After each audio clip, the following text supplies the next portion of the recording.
Imagine a single handshake worth $1 trillion. Stealth jets, tanks, nuclear energy, AI, minerals, investments. A deal so massive it could shift the balance of global power. No sci-fi, no fiction. This is 2025. This is real. Stay with me, because what you see next might change how you view international power forever. In November 2025, history was quietly rewritten.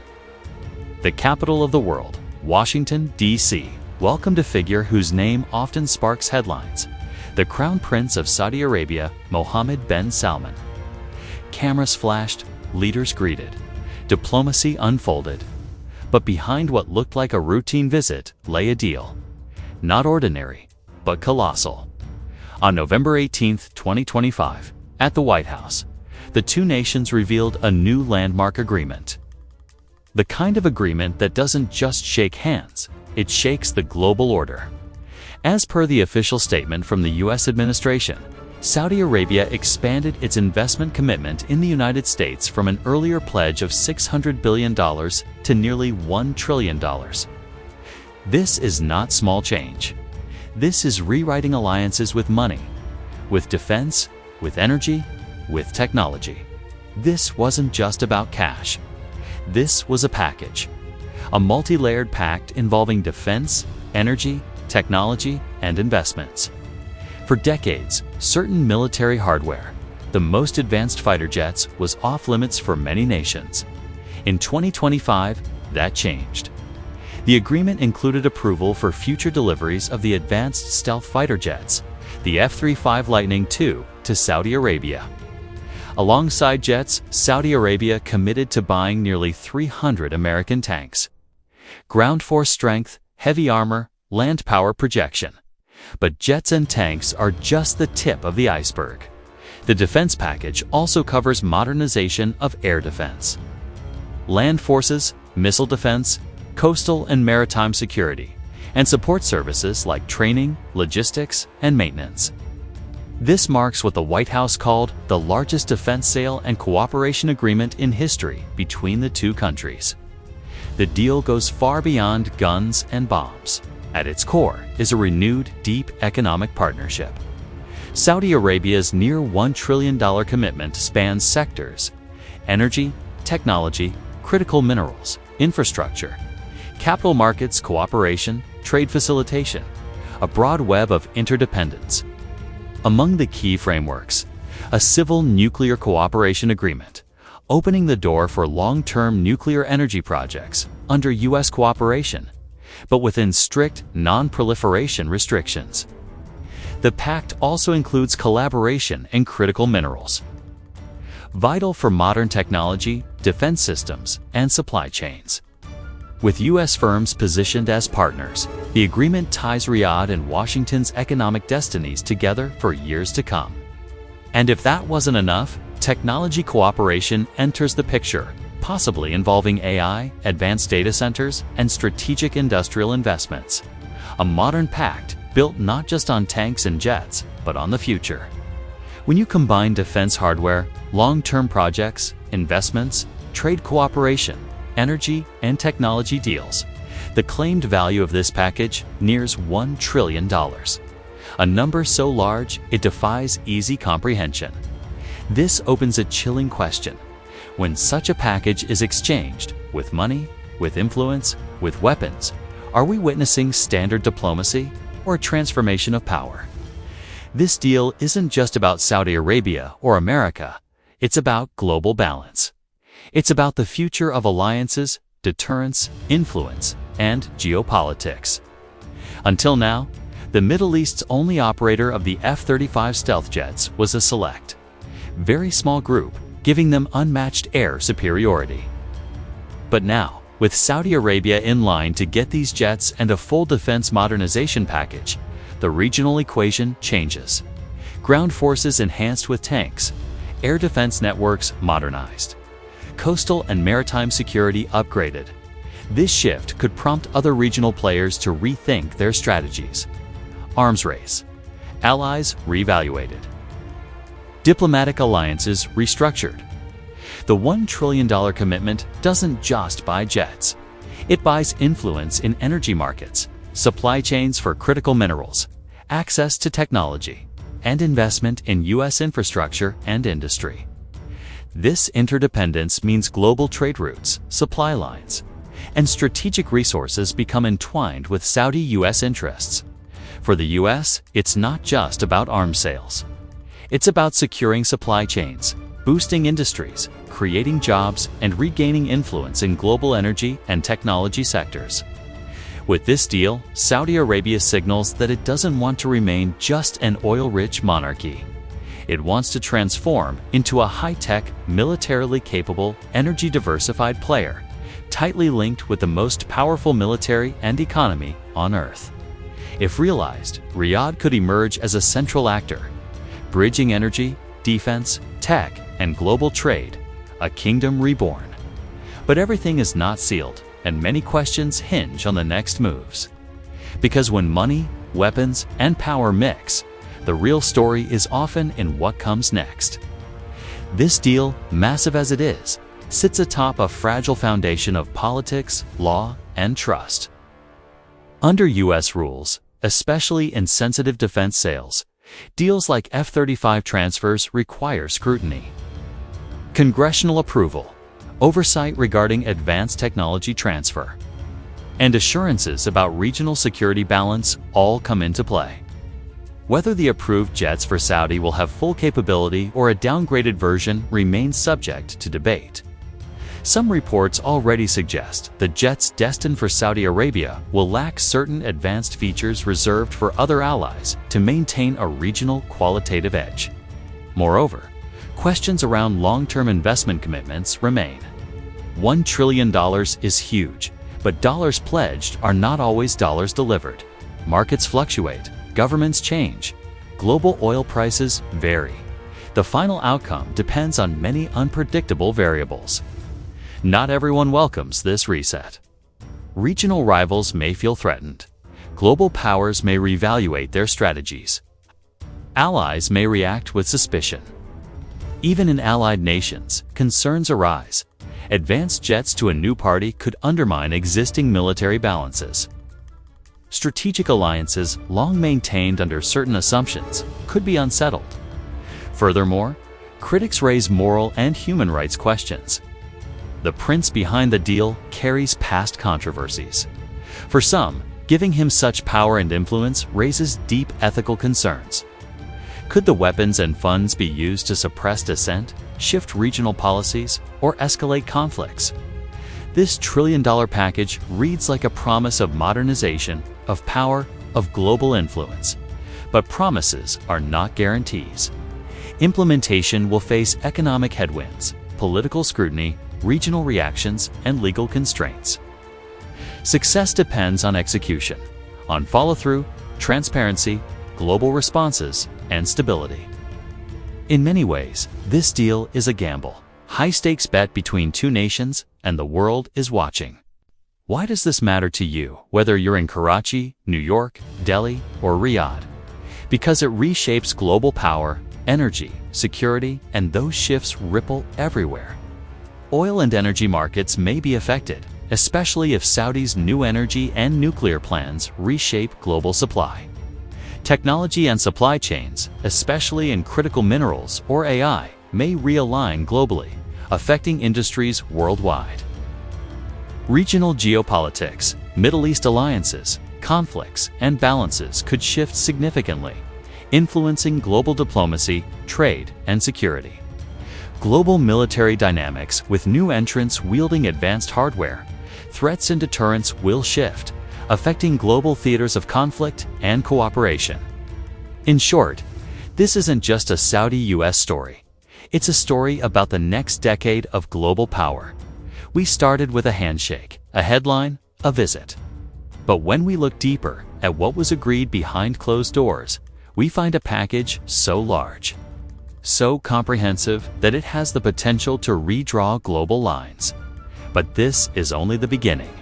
Because with power comes responsibility, and with deals come consequences. Deals this big echo across continents. But what happens behind closed doors often matters more than what we see in headlines.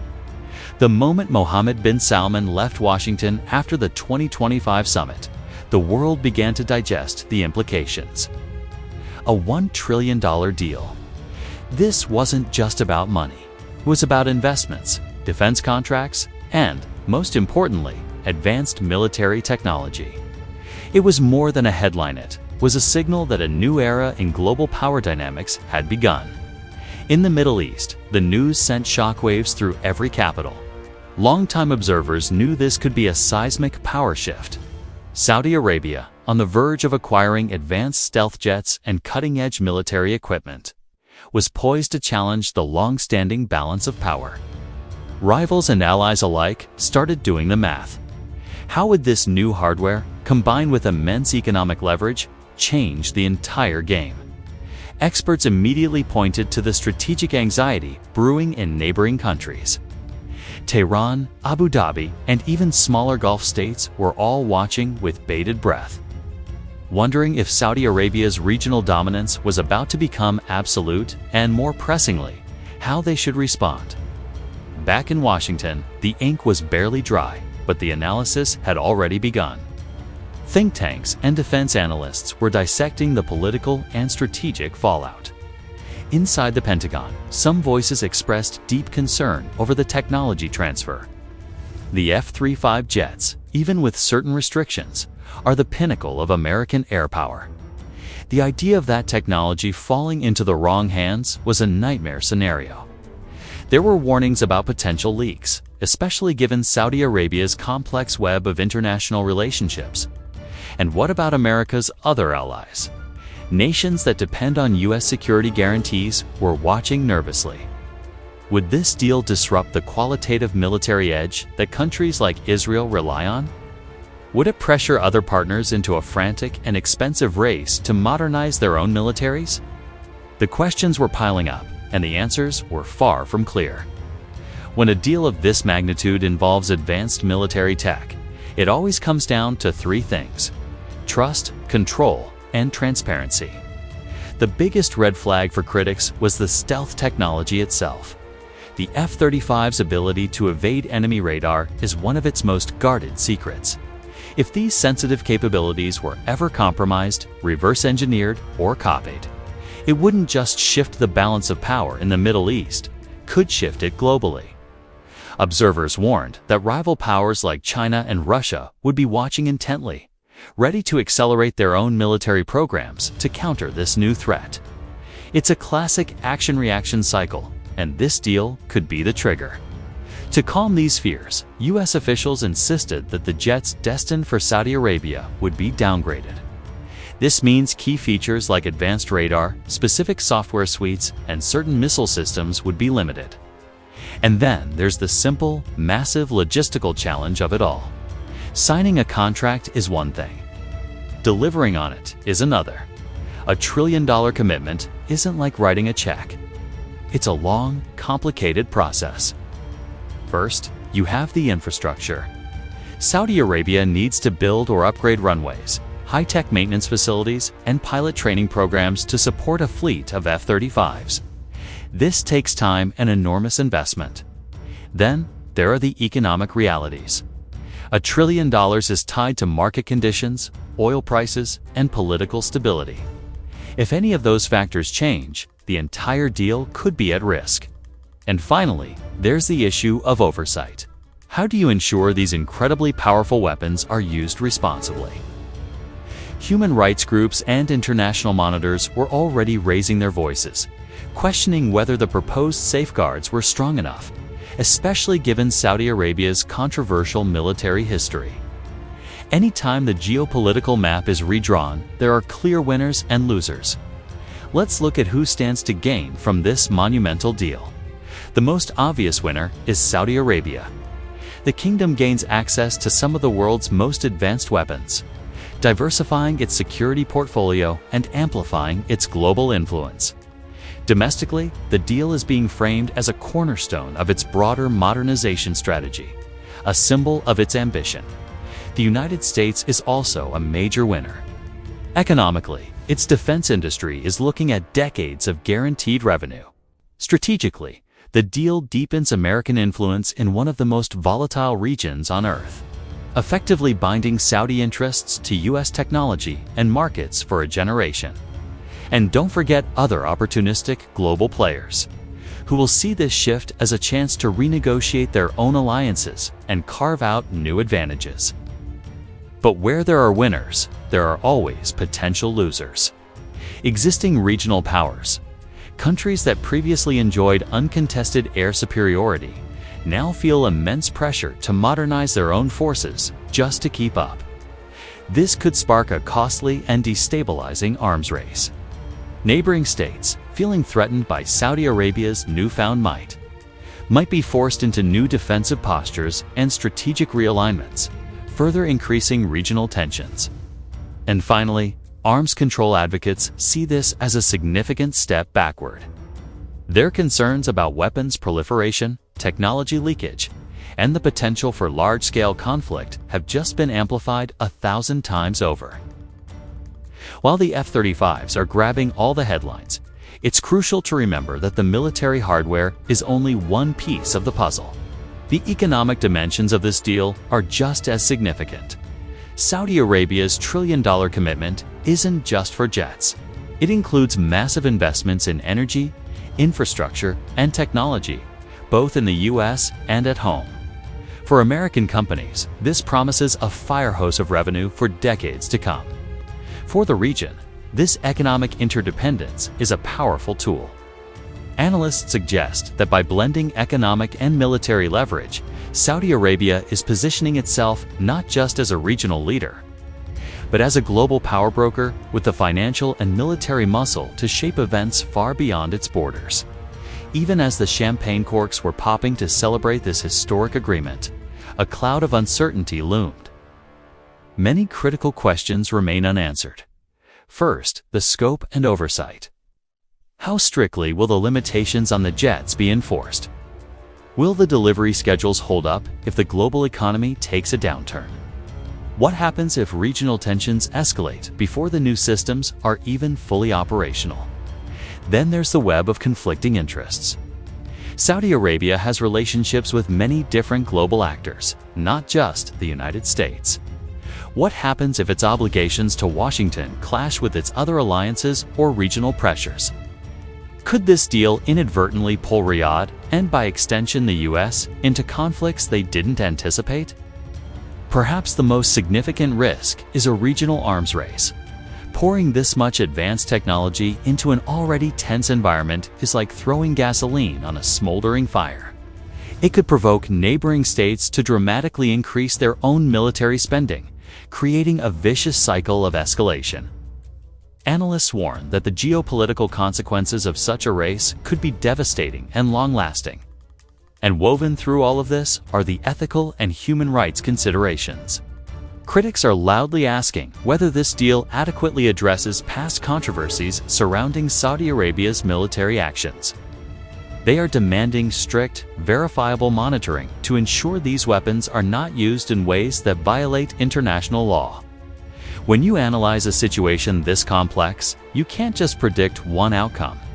You have to look at a range of possibilities. Let's consider a few scenarios. Scenario 1 is smooth implementation. In this best-case world, Saudi Arabia successfully integrates the new jets, strengthening regional deterrence. The economic and technological benefits materialize, solidifying Riyadh's position as a modern, influential power. Peace through strength, essentially. But then there's scenario 2. Partial execution. Here, the deal gets bogged down. There are delays in delivery, or the limitations on the jets prove to be a major obstacle. The grand economic promises stall. International scrutiny intensifies, and Saudi Arabia's strategic ambitions hit a wall.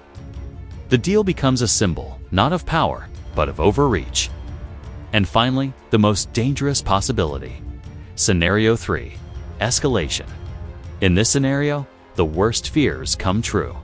Sensitive technology is leaked, or the weapons are misused, sparking a regional crisis. Rival states rush to arm themselves, igniting a full-blown arms race. The situation spins out of control, with unpredictable consequences for global energy markets, international security, and diplomacy. Ultimately, this story is about more than just jets and dollars. It's about the human and strategic dimensions of power in the 21st century. It's a story about responsibility and ethics, and the timeless challenge of balancing might with accountability. It highlights our world's deep interdependence, where technology, finance, and diplomacy are all tangled together. And more than anything, it's a story about uncertainty. In an era of rapid geopolitical shifts, a deal of this size leaves many outcomes unresolved. Deals are signed, promises are made. But in geopolitics, the story is never over. As the world digests these developments, the real test is just beginning. How will these commitments actually materialize?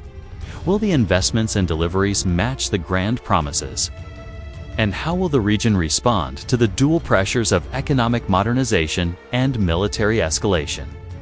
When one door closes, another one often opens. But in the high-stakes world of global politics, sometimes multiple doors open at once. What happens when a country signs up with two different superpowers at the same time? Let's explore.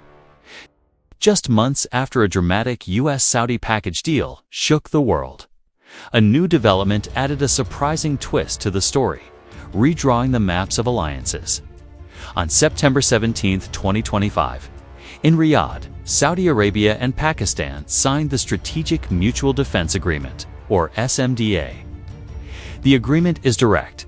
Any aggression against either country will be considered an aggression against both. In effect, this pact binds the security of both nations together, promising joint deterrence and a shared commitment to defend one another.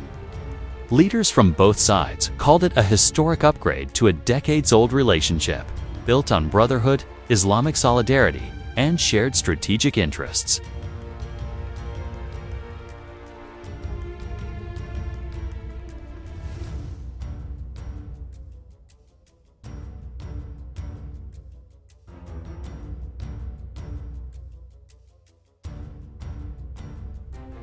But to the entire region, it's diversifying its security ties, formally aligning with a powerful South Asian Muslim state. So, why this dual path? At first glance, signing a major deal with the US for jets and investments, and then a defense pact with Pakistan, seems contradictory. Why do both at once? Well, there are several strategic reasons. First, it's about hedging against uncertainty. The world is volatile, and even with American backing, nothing is guaranteed. A formal defense pact with Pakistan gives Saudi Arabia a backup plan, reducing its overdependence on any single external power. Analysts call this a multi-lined policy. This diversification also gives Riyadh more bargaining power with the US, making it clear that it has other options if Western support ever wavers. Second, it's about regional deterrence.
Many experts are calling this a new security paradigm, and it might inspire other nations in the region to seek similar alliances.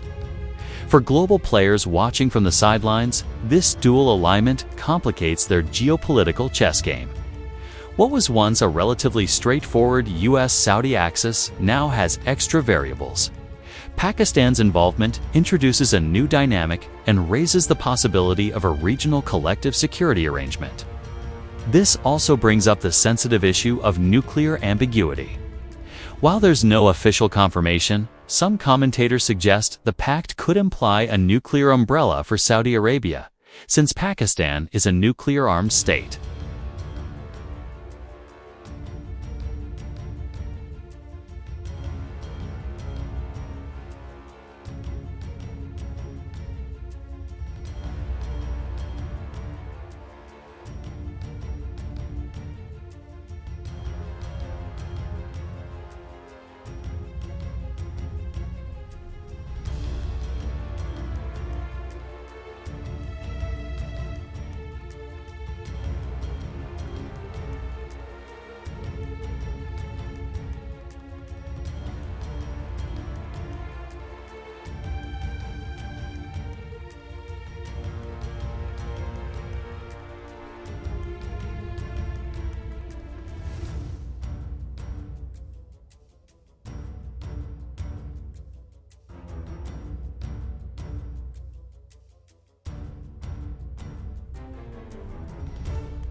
Who would Riyadh side with? This balancing act is incredibly fragile. For Pakistan, this new alignment might invite diplomatic pressure from other world powers.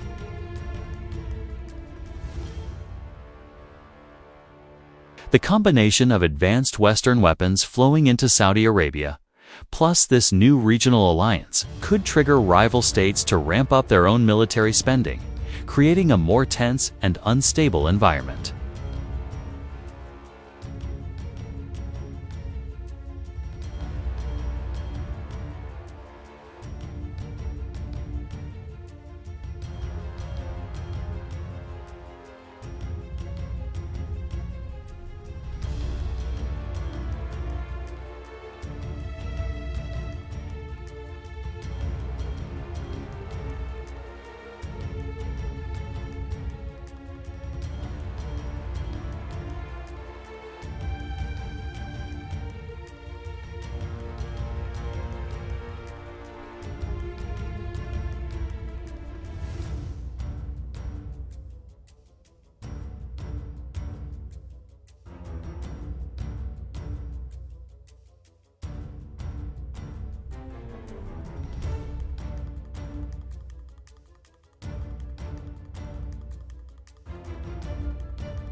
It maintains strong ties with the West for technology and investment, while also building strong regional alliances for security and solidarity. If this works, it could become a model for other emerging powers. In a more pessimistic scenario, the burden of these dual commitments becomes too heavy. Conflicting interests and economic pressures could strain the alliances, leaving the pacts as little more than paper tigers. And in a third, more dangerous scenario, this new dynamic could spark a regional arms race, leading to a new phase of strategic rivalry and unpredictable instability across the Middle East and South Asia. Ultimately, this story is about more than just deals and diplomacy. It's about a fundamental transformation in how nations navigate power in the 21st century. For citizens everywhere, these shifts can affect everything from oil prices and jobs to regional security.